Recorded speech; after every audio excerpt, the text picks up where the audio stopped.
Assalamualaikum warahmatullahi wabarakatuh.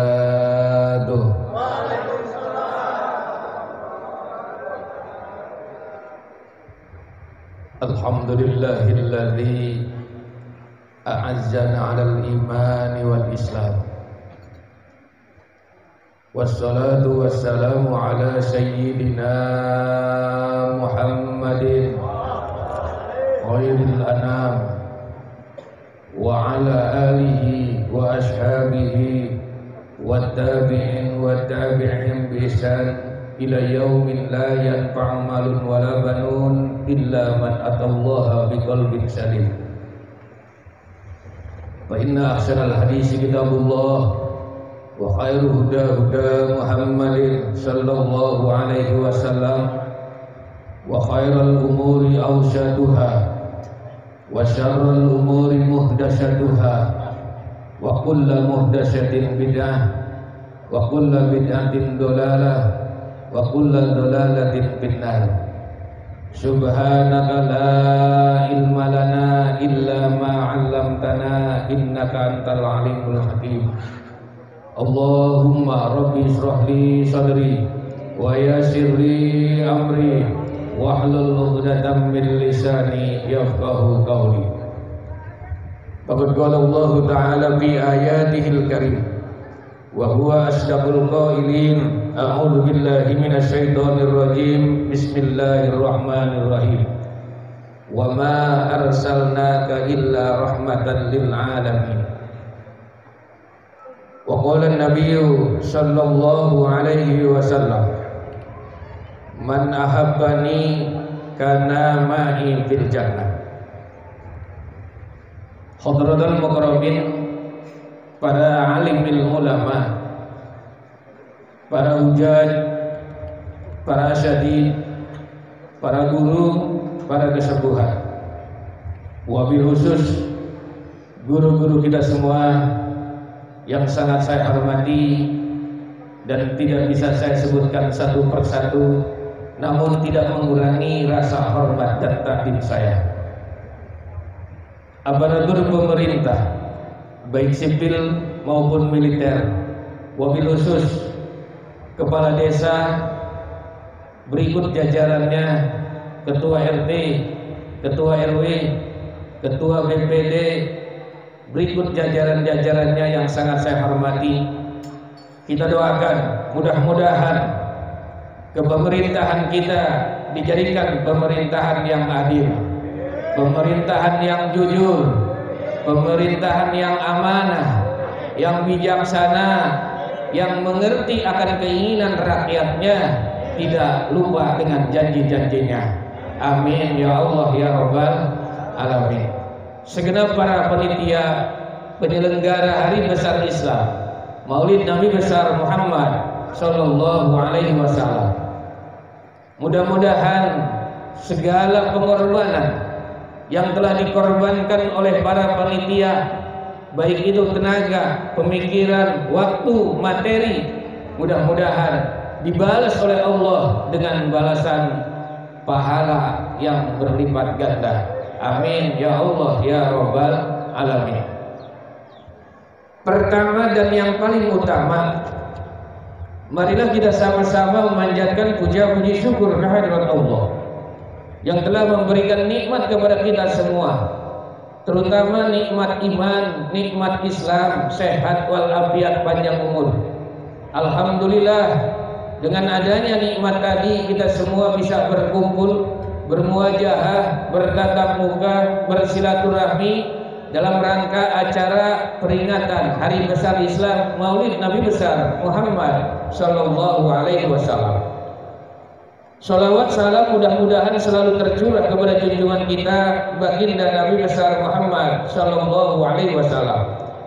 Salawat beserta salam Mudah-mudahan tercurah kepada keluarga-keluarga Kangjeng Nabi yang pada sejati, sahabat-sahabat Kangjeng Nabi yang pada suci, dan mudah-mudahan tercurah kepada kita semua sebagai umatnya yang selalu mengharapkan syafaat-syafaat Kangjeng Nabi. Amin ya Allah ya Rabbal Alamin. Hadirin jamaah, Bapak Ibu yang sangat saya hormati, masalah maulid Nabi ini sudah tidak aneh, sudah tidak asing. Di setiap pelosok pedesaan, pesisiran, perkampungan, setiap datangnya bulan Rabiul Awal, umat Islam rame-rame merayakan maulid Nabi. Datang bulan Rajab, umat Islam rame-rame merayakan Isra Mi'rajnya Nabi. Ini adalah satu tanda ciri bahwa kita cinta kepada Rasulullah Shallallahu Alaihi Wasallam. Mudah-mudahan cinta kita bisa diterima oleh Rasulullah Shallallahu Alaihi Wasallam. Sebab di alam dunia tidak ada yang paling indah, terkecuali ketika kita jatuh cinta, cinta kita bisa diterima. Di alam dunia tidak ada yang paling menyakitkan, yang sakitnya tuh di sini. Ketika kita jatuh cinta, cinta kita hanya bertepuk dengan sebelah tangan. Maka mudah-mudahan dengan adanya acara seperti ini, kita termasuk golongan umat yang mencintai dan dicintai oleh Rasulullah Shallallahu Alaihi Wasallam. Dan mudah-mudahan kita termasuk golongan umat yang dirindukan oleh Rasulullah Shallallahu Alaihi Wasallam. Sebab Rasul ketika Rasul pulang dari Gunung Uhud bersama para sahabat, di perjalanan Kangjeng Rasul berhenti, menangis, meneteskan air mata, dan para sahabat bertanya, "Ya Rasulullah, kenapa Rasul menangis? Kenapa Rasul sampai meneteskan air mata? Apakah Rasul capek? Apakah Rasul lelah?" Dan jawab Rasul, "Tidak, saya tidak capek dan saya tidak lelah. Akan tetapi saya teringat rindu dengan umat saya." Kata para sahabat, "Ya Rasulullah, apakah saya bukan merupakan sahabat Rasul yang selalu setiap hari berdampingan dengan Rasul, setiap hari mengikuti Rasul? Apakah saya bukan umatnya Rasul?" "La bal antum ashabi." Tidak, akan tetapi kalian semua itu merupakan sahabat saya. Lalu siapa umat yang dirindukan oleh Rasul? Umat yang bagaimana yang dirindukan oleh Rasul? Qaumun alladzina ya'tuna min ba'di yu'minuna bi wa lam yarani. Kaum, golongan umat yang nanti akan datang setelah saya tiada. Dia beriman, percaya kepada saya, padahal dia belum pernah melihat wajah saya, belum pernah mendengar suara saya, tapi percaya iman kepada saya. Itulah umat yang akan dirindukan oleh Rasulullah Shallallahu Alaihi Wasallam. Siapakah itu? Kita semua, umat yang hidup setelah Rasulullah tiada, tapi kita percaya kepada Rasul, iman kepada Rasul. Inilah umat yang akan dirindukan oleh Rasulullah Shallallahu Alaihi Wasallam. Kita pernah nggak melihat wajah Rasul? Belum. Pernah mendengar suaranya? Belum. Pernah kita bermimpi ketemu di mimpi kita dengan Rasul? Tapi kita percaya kepada Rasul, iman kepada Rasul. Inilah umat yang akan dirindukan oleh Rasulullah Shallallahu Alaihi Wasallam. Mudah-mudahan kita termasuk golongan umat yang dirindukan oleh Rasul. Amin ya Allah ya Rabbal Alamin. Maka untuk mengenali lebih dekat siapa itu Rasulullah Shallallahu Alaihi Wasallam, kita kadang kalah sama ibu-ibu. Ibu-ibu suka berqasidah 12 Rabiul Awal jatuh pada hari Isnin, Nabi Muhammad dilahirkannya 571 Masehi di kota Mekah pada tahun Pil. Nah, apa itu Pil? Gajah, bukan obat batuk ya.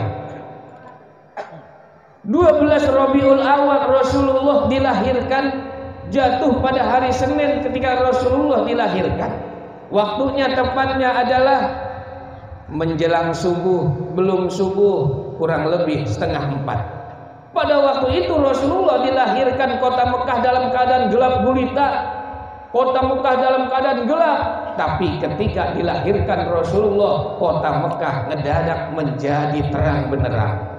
Jadi terang benderang langsung. Hebatnya Rasulullah Shallallahu Alaihi Wasallam. Kota dalam keadaan gelap gulita, ketika Rasulullah dilahirkan, itu kota Mekah menjadi terang benderang.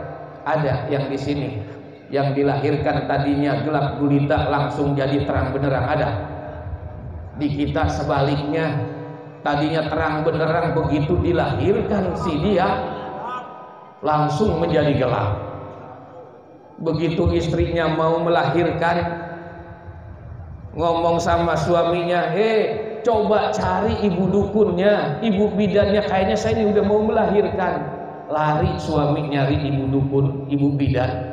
Begitu datang kata ibu dukun, ibu bidan, ini oroknya sudah mau keluar. Begitu mau dikeluarin oleh ibu dukun, ngedadak lampu yang tadinya terang benderang jadi putus semua, jadi gelap gulita. Ibu bidan bingung kemana ini nyari lubang orok, kemana. Bertiga saja sama suaminya, diraba ke sana kemari, nggak taunya salah ngebuka, sarung suaminya yang kebuka. Istri yang mau melahirkan, suami yang menjerit-jerit, ditarik oroknya. Kata suaminya ibu dukun, ini bukan orok, jangan main tarik aja. Apa? Ular jabrigan ketarik. Tapi Rasulullah sangat luar biasa. Ketika Rasulullah dilahirkan, kota Mekah dalam keadaan gelap gulita mendadak menjadi terang benderang. Hebatnya Rasulullah. Sehingga orang-orang Mekah, penduduk-penduduk Mekah berlarian ke sana kemari. Di mana asalnya ini cahaya? Kayaknya ini kiamat. Kenapa? Karena matahari belum waktunya keluar, sudah keluar. Ini terang benderang. Sehingga ada bocah, orang kecil, anak kecil umuran 10 tahun, dia lari mencari di mana asalnya ini cahaya. Ternyata begitu ketemu, itu cahaya ada di balik pintunya Ummi Siti Aminah. Begitu dibuka, ada orok yang baru dilahirkan, tangannya mengenadah ke atas langit sambil membaca takbir, Allahu Akbar kabira walhamdulillahi katsira. Hebatnya Rasulullah ketika dilahirkan langsung membaca takbir. Ada di kita orok yang baru dilahirkan langsung baca takbir, ada. Paling oek-oek di kita. Tapi Rasulullah begitu dilahirkan langsung membaca takbir. Sehingga diabadikan oleh Syekh Ja'far di dalam kitab Berjanji, Anta Samsun Anta Badrun ya marhaba, Anta nurun fauqa nuri ya marhaba. Anta Samsun, kau laksana seperti cahaya matahari. Anta Badrun, engkau laksana seperti cahaya rembulan. Anta nurun fauqa nur, engkau seperti laksana cahaya di atas cahaya. Hebatnya Rasulullah Shallallahu Alaihi Wasallam. Dan yang kedua, umat Islam setiap datangnya bulan Rabiul Awal rame-rame merayakan Maulid Nabi. Yang kedua, karena Rasul banyak jasanya, sehingga jasa Rasul saking banyaknya tidak akan terhitung jasa Rasul.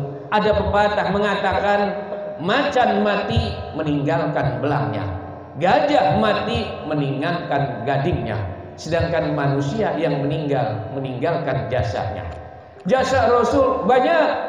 Kalau kita hitung jasa Rasul tidak akan terhitung. Andaikan lautan dijadikan tinta untuk menghitung jasa Rasul, tidak akan cukup. Andaikan dedaunan yang ada di alam dunia ini dijadikan buku untuk menulis jasa Rasul, itu pun tidak cukup. Andaikan pepohonan yang ada di alam dunia dijadikan pena untuk menulis jasa Rasul, itu pun tidak cukup. Tapi kita harus menghitung salah satu jasa Rasul. Adanya kita, adanya karena ibu dan bapak kita. Adanya ibu dan bapak kita karena adanya kakek dan nenek kita. adanya kakek dan nenek kita karena adanya kakek dan nenek kita, kakek terus sampai Nabi Adam alaihissalam. Sedangkan adanya Nabi Adam alaihissalam karena Allah mau menciptakan Nabi Muhammad sallallahu alaihi wasallam. Laulaka lama khalaqul aflaq. Andaikan aku tidak jadikan engkau Muhammad, aku tidak akan jadikan langit, bumi, neraka, surga, loh, mahfud, kolam dan sebagainya. Itu semua aku ciptakan karena Allah mau menciptakan Kangjeng Nabi Muhammad sallallahu alaihi wasallam. Maka kita harus bersyukur kepada Rasulullah, hakikat kepada Allah, majazinya kepada Rasulullah sallallahu alaihi wasallam. Dan syukur itu diperintah oleh Allah, udkuruni adkurkum fashkuruli wala takfurun. Ingatlah kamu sekalian kepadaku, maka aku pun akan ingat kepada kamu. Waskuruli, dan bersyukurlah kalian semua, wala takfurun, janganlah kalian kufur. Syukur, apa itu arti syukur? Apa itu definisi syukur? Syukur itu adalah mempergunakan sesuatu, dipergunakan kepada sesuatu yang diridhoi oleh yang ngasih. Kita dikasih nikmat oleh Allah, bisa berjalan, diperjalankan ke tempat pengajian, diperjalankan ke tempat majelis taklim, ke musola, ke masjid. Artinya mensyukuri nikmatnya Allah subhanahu wa ta'ala. Terutama ibu-ibu lebih bersyukur dibanding dengan bapak-bapak. Ada ibu-ibu, ada? Ibu-ibu harus lebih bersyukur dibanding dengan bapak-bapak. Kenapa ibu-ibu harus lebih bersyukur dibanding dengan bapak-bapak? Bu, ibu sebelum lahirnya Rasul ini sifatnya murah, Bu. Bapak-bapak mahal. Setuju, Pak? Ibu-ibu murah, seolah-olah hanya melahirkan dan dilahirkan. Pekerjaannya hanya ke dapur, ke sumur dan ke kasur. Tapi setelah dilahirkan Rasul, setelah diangkat menjadi kenabian, diangkat menjadi kerasulan, ibu-ibu diangkat derajatnya oleh Allah. An-nisa imadul bilad, perempuan adalah tiangnya negara. Kalau perempuan akhlaknya bagus, negara akan ikut bagus. Perempuan akhlaknya jelek, negara pun akan ikut jelek. An-nisa imadul bilad, ibu-ibu diangkat derajatnya oleh Allah subhanahu wa ta'ala. Alhamdulillah. Sehingga survei membuktikan, Bu, ada presiden di kita, itu presiden dilahirkan oleh ibu-ibu apa bapak-bapak, Bu? Oleh ibu-ibu. Tidak ada presiden kalau tidak ada ibu. Berarti ibu-ibu adalah ibunya presiden. Ada bapak lurah di sini, bapak lurah dilahirkan, ibu-ibu apa bapak-bapak yang melahirkan? Ibu-ibu. Tidak ada bapak lurah kalau tidak ada ibu-ibu. Berarti ibu-ibu adalah ibunya lurah. Sampai maling yang ada di kita, maling dilahirkan oleh siapa? Ibu-ibu. Tidak ada maling kalau tidak ada, berarti ibu-ibu. Nah, ada ibu-ibu yang suka maling, ada? Ada. Suaminya masuk kamar mandi, pulang dari kamar mandi, dompet udah acak-acakan. Dilihat oleh suaminya 2 lembar hilang. Wah, ini punya duit, kata suaminya, saya punya duit 100.000, saya lipat sampai kecil, saya selipin di dompet, maksudnya biar gak ketahuan sama istri. Ketahuan juga. Kata si istrinya, Pak, ini duit apa? Kecil banget di dompet. Kata suaminya, duit sial. Kok duit sial? Gimana enggak sialnya, udah saya umpetin masih ketahuan juga. Ternyata itu duit sial. Survei membuktikan, Bu, dari segi bahasa ibu-ibu yang banyak dipakai dibanding dengan bapak-bapak. Kalau malam kita lihat ke atas langit, di atas langit ada, Bu, bulan. Dari segi bahasa, bulan ibu yang dipakai, nggak ada yang bilang paklan, tapi bulan. Ada bintang, bibinya bintang. Berarti nggak laki-laki yang dipakai, tapi ibu-ibu yang dipakai. Dari tangan kita ada kelingking, jari manis, jari tengah, telunjuk, ada ibu jari. Ada yang bapak jari? Nggak ada. 22 Desember suka diperingati hari ibu, ada peringatan hari bapak? Nggak ada. 21 April diperingati hari ibu kita Kartini, apa ada peringatan Bapak Kartono? Nggak ada. Al jannatu tahta aqdamil ummahat, surga di bawah telapak kaki ibu. Di bawah telapak kaki bapak ada apa? Ibu-ibu yang selalu dipakai. Maka mudah-mudahan sehabisnya acara ini, acara maulid, kita tingkatkan, kita ramekan musola kita ramekan majlis taklim kita ramekan masjid-masjid kita. Jangan sampai musola kita seperti kurung dedes, seperti kurung batang, seperti keranda. Tahu keranda? Kurung batang tahu. Keranda buat apa? Buat gotong mayit. Kalau di kampung, kalau ada orang yang meninggal, itu bikin keranda masih dibuat dari bambu. Semua datang, semua bikin keranda. Ada yang bawa pisau, ada yang bawa bambu, bawa benang, semua bikin, semua ikut kerja. Tapi ketika itu keranda sudah selesai, yang ngisinya cuma satu yang meninggal doang. Nggak ada yang mau ngisi. Pak RT suruh ngisi, hancur keranda pasti.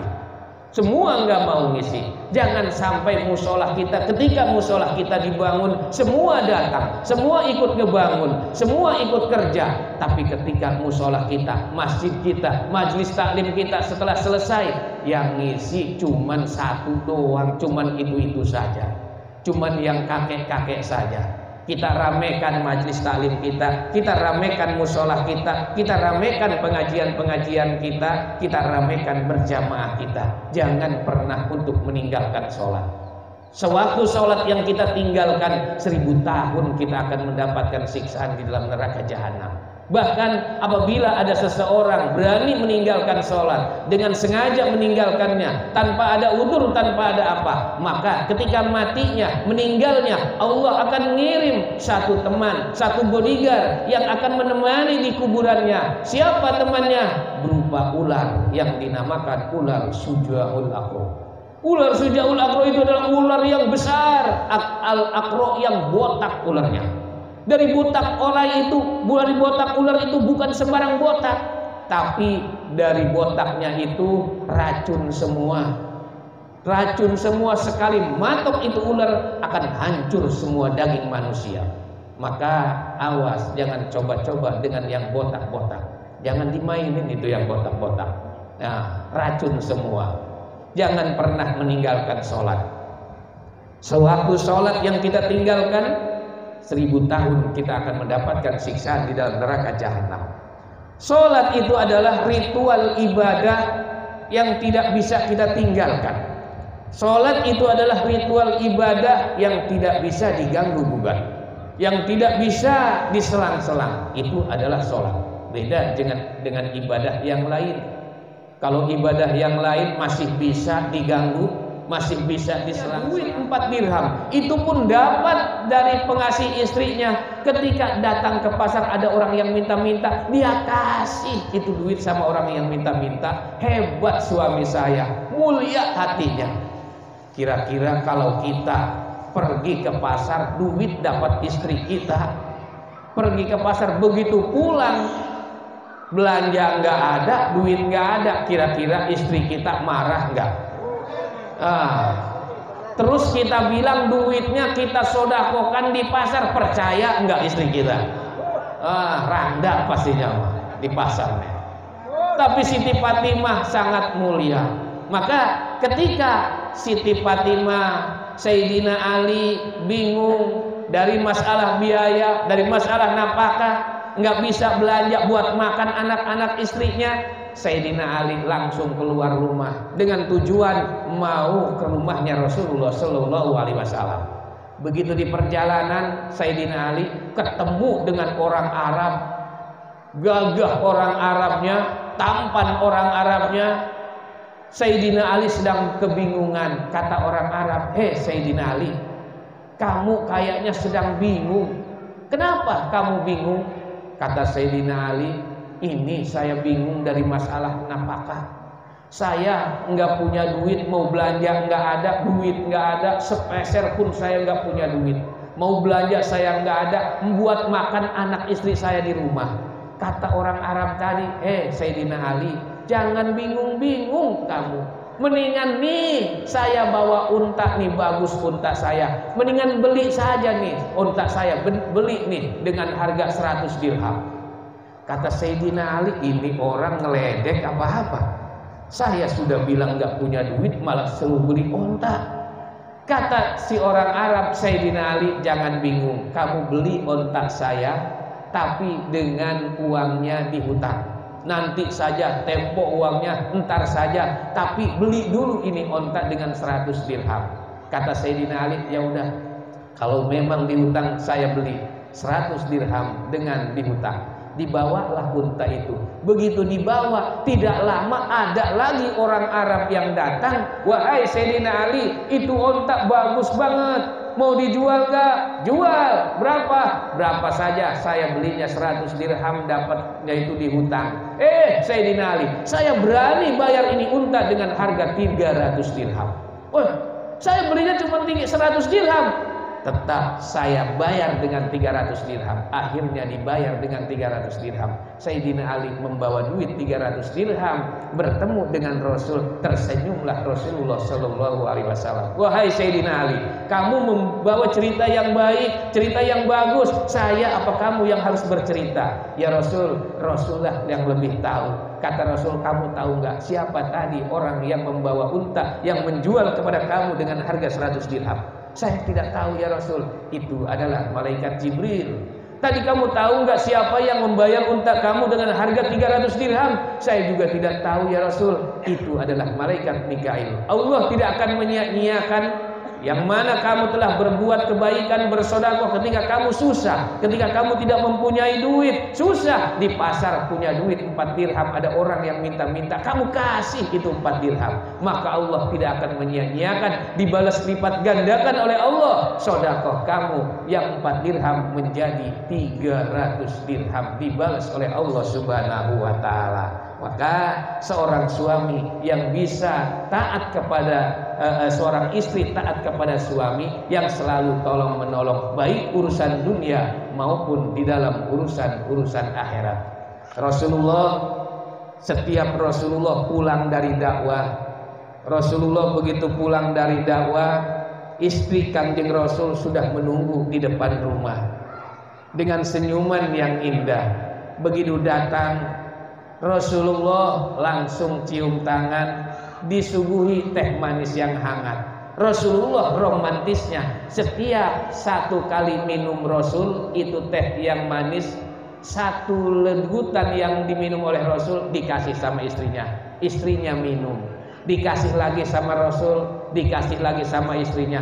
Itu romantisnya Rasulullah Shallallahu Alaihi Wasallam.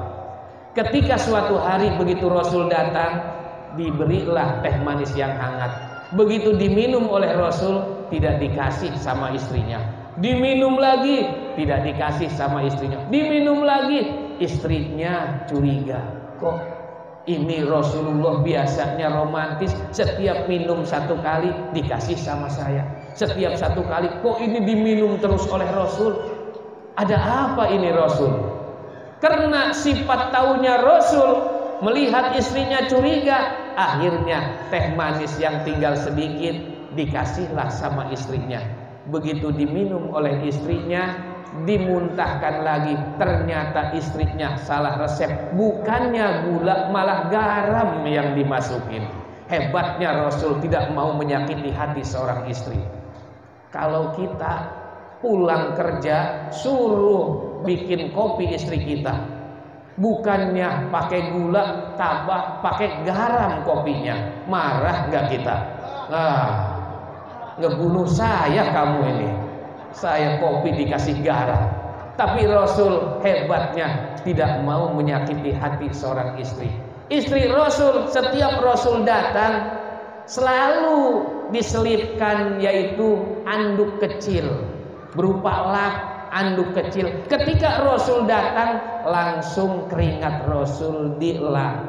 keringat Rasul langsung diusap, dielap dengan anduk yang sudah disiapkan oleh istrinya Rasul. Setelah dielap, diusap keringat Rasul, tidak langsung dicuci, tapi itu keringat Rasul langsung dielapkan lagi kepada muka istrinya.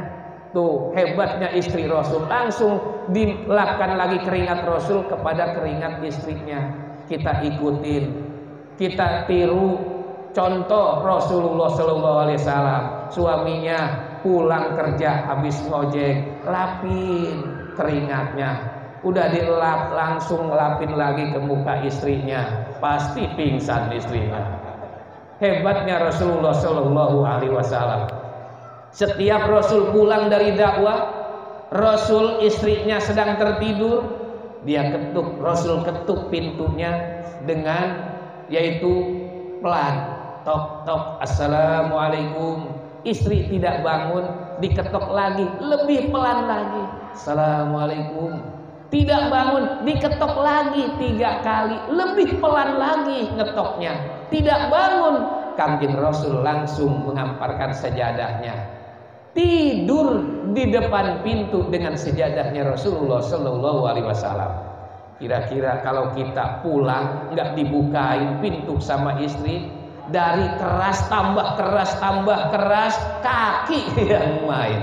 Ya, kalau kita, tapi Rasulullah sangat luar biasa. Hebatnya Rasulullah Sallallahu Alaihi Wasallam. Inilah akhlak-akhlak Rasul yang harus kita tiru. Mudah-mudahan perkumpulan kita, silaturahmi kita menjadikan wasilah kita dipanjangkan umur oleh Allah Subhanahu wa taala. Mudah-mudahan jangan dulu ditutup umur kita oleh Allah, sehingga ketika ditutup umur kita dalam keadaan husnul khotimah, ada di dalam ketetapan lafaz la ilaha illallah. Kita pengen ketika kita ditutup umur ada di dalam ketetapan lafaz la ilaha illallah, pengen. Kalau pengen ditutup umur ada dalam ketetapan lafaz la ilaha illallah, maka ketika kita hidupnya harus memperbanyak membaca lafaz la ilaha illallah.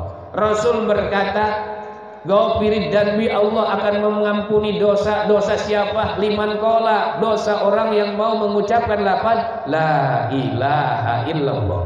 Qabilit taubi, Allah akan menerima taubat siapa? Orang liman qala, yang mau mengucapkan lafaz la ilaha illallah. Sadidil iqabi, Allah akan membangetkan siksaan buat siapa? Liman la yaqulu, buat orang yang tidak mau mengucapkan lafaz la ilaha illallah.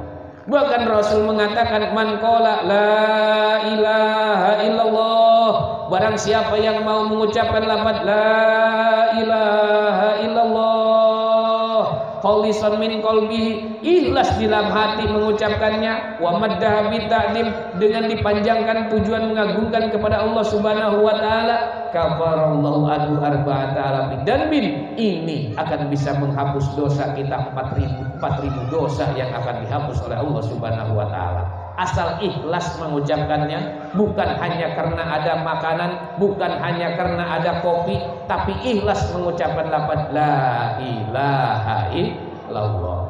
La ilaha illallah. La ilaha illallah. La ilaha illallah.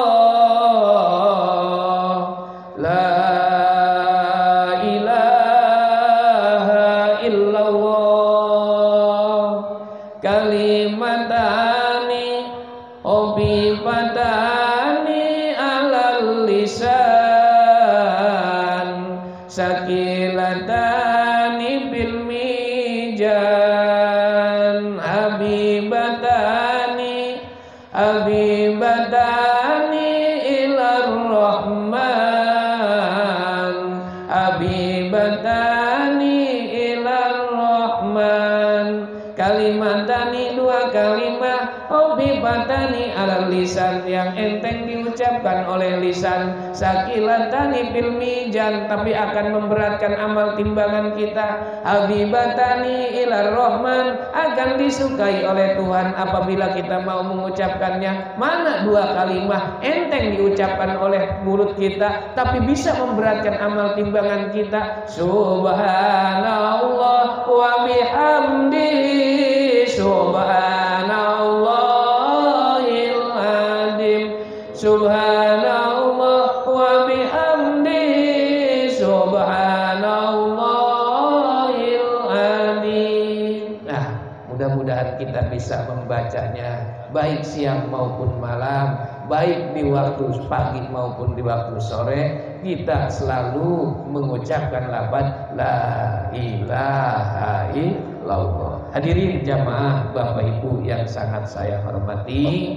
mungkin dari saya tidak panjang lebar. Sekian dan terima kasih. Mohon maaf apabila dari saya banyak kesalahan, baik dari ucapan-ucapan saya, wabil khusus kepada para guru-guru saya, mohon dibuat pintu maaf yang seluas-luasnya. Hadanallahu wa iyyakum ajmain. Assalamualaikum warahmatullahi wabarakatuh.